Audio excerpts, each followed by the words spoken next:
اگه ویدیوهای قبلی رو دیده باشید حتما متوجه شدید که یکی از مخاطراتی که بیماران بستری در بیمارستان با اون مواجه هستند عفونت‌های بیمارستانی و مهمترین راهکار در پیشگیری از عفونت‌های بیمارستانی رعایت بهداشت توسط کارکنان بهداشتی درمانی هست. سازمان بهداشت جهانی هر ساله روز 5 می که مصادف با 15 اردیبهشت خودمون میشه این روز رو به عنوان روز جهانی بهداشت دست نامگذاری کرده به خاطر تاکید بر اهمیت بهداشت دست در بیمارستان‌ها و مراکز بهداشتی درمانی. و هر ساله هم یه شعاری برای این روز مشخص کرده. من سید کریم بخشیان هستم، کارشناس بیهوشی و کارشناس ارشد آموزش سلامت. ممنون میشم که کانال رو سابسکرایب بفرمایید و لایک و کامنت رو هم فراموش نکنید. شعار امسال این هست که پوشیدن دستکش جایگزین بهداشت دست نیست و دوستانی که با بنده آشنا هستند و همکارانمون در بیمارستان بارها اینو از من شنیدن قبلا که همیشه بهشون گفتم که دستکش یک وسیله حفاظت فردی است. دستکش جایگزینی برای بهداشت دست نیست.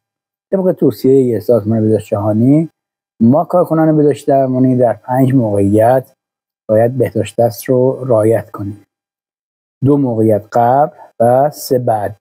این دسته‌بندی رو به خاطر اینکه بهتر یادمون بمونه 2 قبل و 3 بعد. قبل از تماس با بیمار و قبل از پروسیجر آسپتیک. بعدها چی هستن؟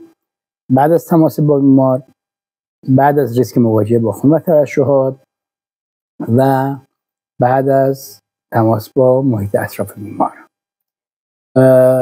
در این 5 موقعیت باید بهداشت دست رعایت بشه و اما چجوری بهداشت دست رو ما رعایت بکنیم؟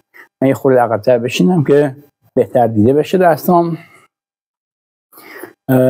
بعد از اینکه محلول الکلی داخل دستمون ریختیم و دستا رو آغشته کردیم بین انگشتان دست و پشت دست، بین انگشتان دست و کف دست، نوک انگشتان و ناخن‌ها، در واقع این قسمت ها میخوایم تماس بیشتری داشته باشه، به این شکل انگشت شست،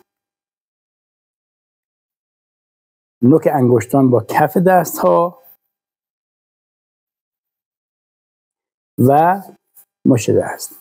20 تا 30 ثانیه زمان میبره این کار و هر باری که شما بهداشت دست رو رعایت بکنید.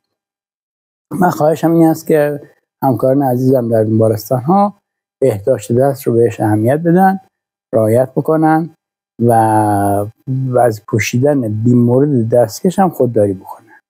دستکش یک وسیله حفاظت فردی است و حتی در مواردی که ما به خاطر حفاظت از خودمون لازم هست که دستکش بپوشیم، مواردی که ریسک مواجهه با خون و ترشحات بیمار رو داریم، قبل از پوشیدن دستکش باید هندراب انجام بشه. بعد از درآوردن دستکش هم باید هندراب انجام بشه. احیانا اگر دستمون آغشته با خون و ترشحات بیمار شد، هندواش باید انجام بشه، یعنی شستشوی با آب و صابون. یه مسئله هست که در ویدیوهای که قبلا خدمتتون ارائه شده هست که همراهان بیمار هم نسبت به رعایت بهداشت دست توسط کارکنان بهداشت درمانی حساس باشن. اگر دیدن همکاران رعایت نمی‌کنن، محترمانه بهشون تذکر بدن، بگن که اگه امکان داره بهداشت دست رو رعایت بکنید، اگه امکان داره دستکش رو تعویض بکنید. گاهن پیش اومده که پوشیدن دستکش یه همکاری دستکش میپوشه و با همین دستکش چندین بیمار رو باشون در تماس هست. این دستکش نه تنها سودی به حال بیمار نداره، بلکه امکان انتقال آلودگی از بیمار به بیمار دیگر رو داره. اگر هم نیاز هست از همون طوری که قبلا هم گفتم، در مواردی که ریسک مواجهه با خون و ترشحات داریم و نیاز هست دستکش بپوشیم، قبل از پوشیدن هندراب، بعد از درآوردن هندراب. برای هر بیماری باید دستکش جدا، برای هر بیماری هندراب، قبل از تماس با بیمار و بعد از تماس با بیمار. پس این شعار امسال رو همیشه تو ذهنمون داشته باشیم که دستکش جایگزین بهداشت دست نیست. دستکش یک وسیله حفاظت فردی هست.